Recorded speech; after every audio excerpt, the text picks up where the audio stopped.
Rusia tha të martën se sulmet ajrore të kryera ditët e fundit ndaj Ukrainës ishin përgjigje ndaj përshkallëzimit të sulmeve ukrainase me dron mbi civilët rus, duke akuzuar Kievin se po tenton të pengojë përpjekjet për paqe.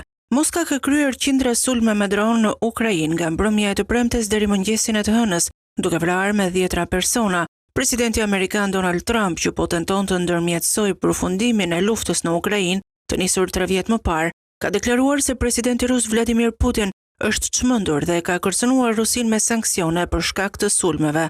Javët e fundit janë intensifikuar përpjekjet diplomatike për të dhënë fund luftës dhe zyrtarët rus dhe ata Ukrainas më herët gjatë këtij muaji kanë mbajtur bisedime direkte për të parën herë që kur nisi lufta, por Kremlini nuk ka shfaqur shenja se do të tërhiqet nga kërkesat e tij maksimaliste. Kievi me mbështetjen e disa shteteve evropiane ka ndërmarrë një sër hapash provokues për të penguar negociatat e nisura nga Rusia, tha Ministria Ruse e Mbrojtjes përmes një deklarate.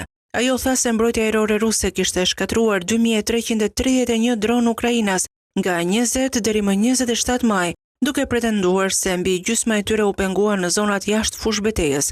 Civilët përfshirë gratë dhe fëmijët janë plagosur, u tha në deklaratë, ku ushtua se sulmet e fundit ruse në Ukrainë ishin përgjigje drejt për drejt e sulmeve ukrainase.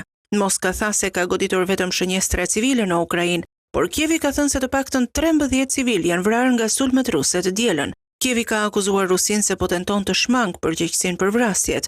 Duhet t'i japim fund kësaj pritjeje të pafund.